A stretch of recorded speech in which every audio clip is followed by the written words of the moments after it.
Bonjour, bienvenue chez InsideParts.com. Aujourd'hui, nous allons faire le montage d'un anti-rip Suter sur une 250 CRF 2024. Donc tout ce qui est montage et réglage.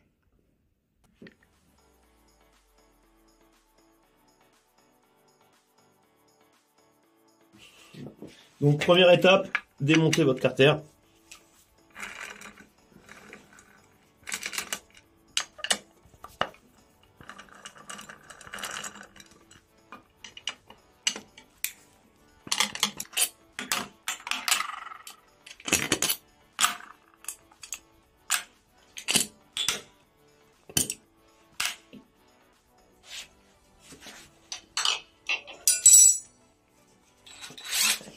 Deuxième étape, enlevez votre plateau, pression.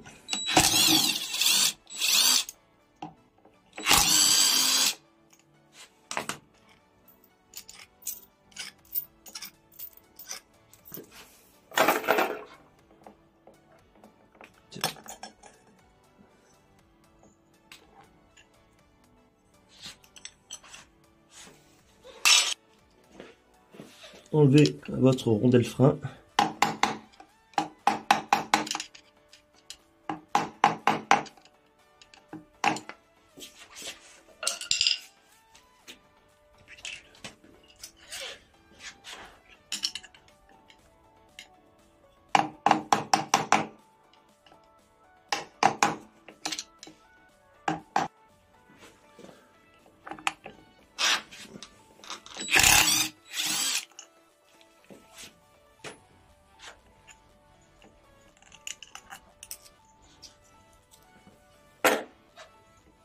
Sortir l'embrayage complet d'origine. Donc pour le modèle de la demi CRF, on va enlever la rondelle d'origine pour remplacer par une autre. Alors ça on le fait sur certains modèles, d'autres on garde la rondelle d'origine, d'autres on met une rondelle que Suter nous fournit avec l'anti-dribble.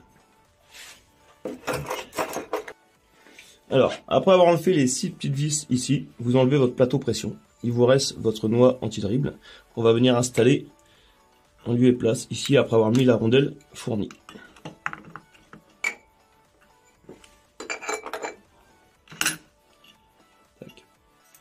Donc une fois la noix installée, on va venir mettre la clé de serrage de cloche de noix. Tac. On va venir remettre l'écrou fourni pour cet emballage là qui est fourni avec l'anti-dribble.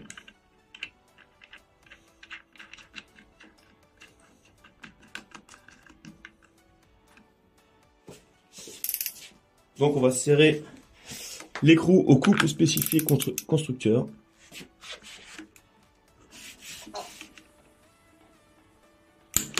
Voilà.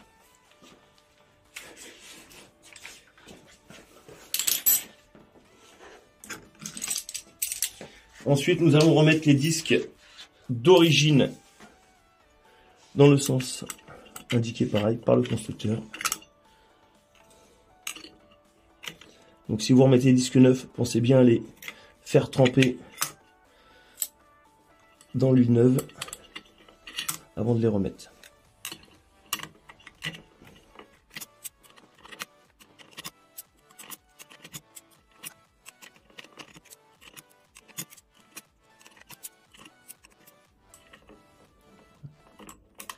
Après cette opération, nous allons remettre le plateau pression. Donc, hop. Aligner les petits ficlages. Ne pas oublier la butée d'embrayage.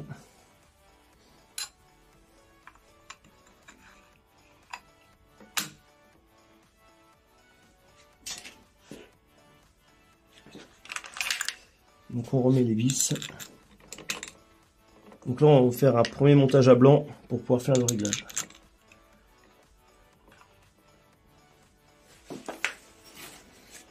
Donc serrez les vis bien en croix en les approchant tout doucement.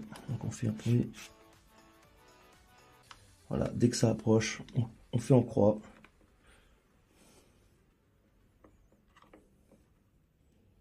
Tac.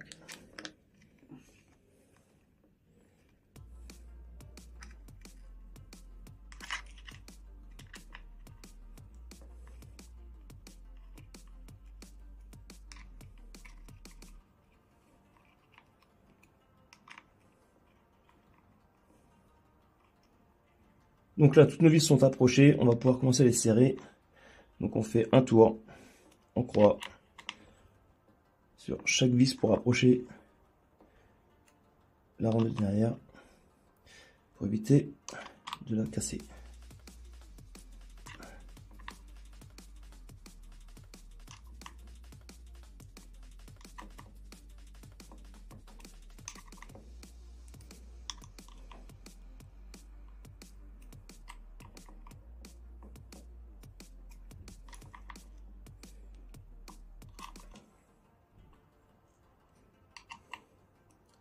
Une fois cette étape réalisée, on va la finir à la clé dynamométrique. Tac.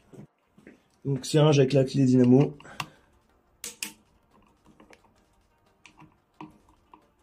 Toujours en croix.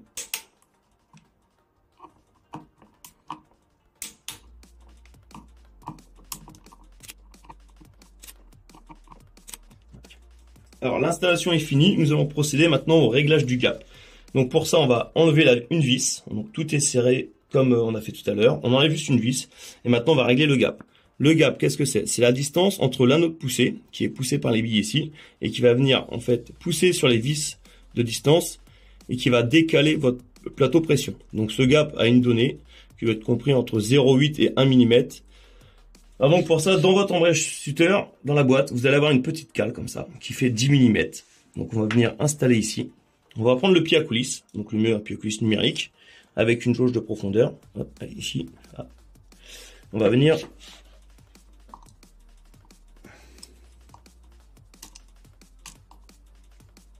donc voilà, bien descendre.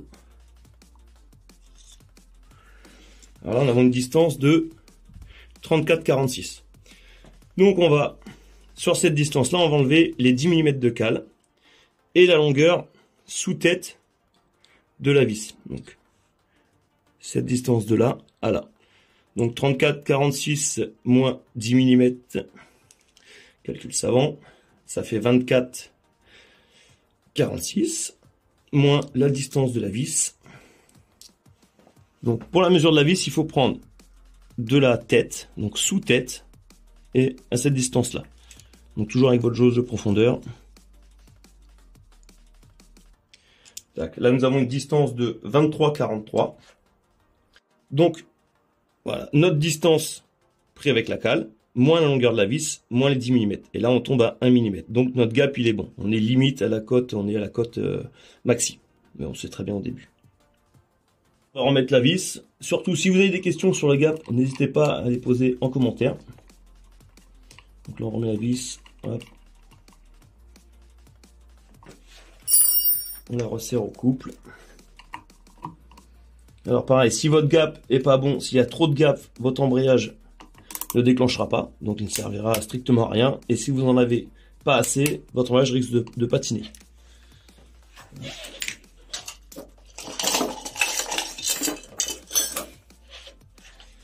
Après on va refermer avec le carter d'origine.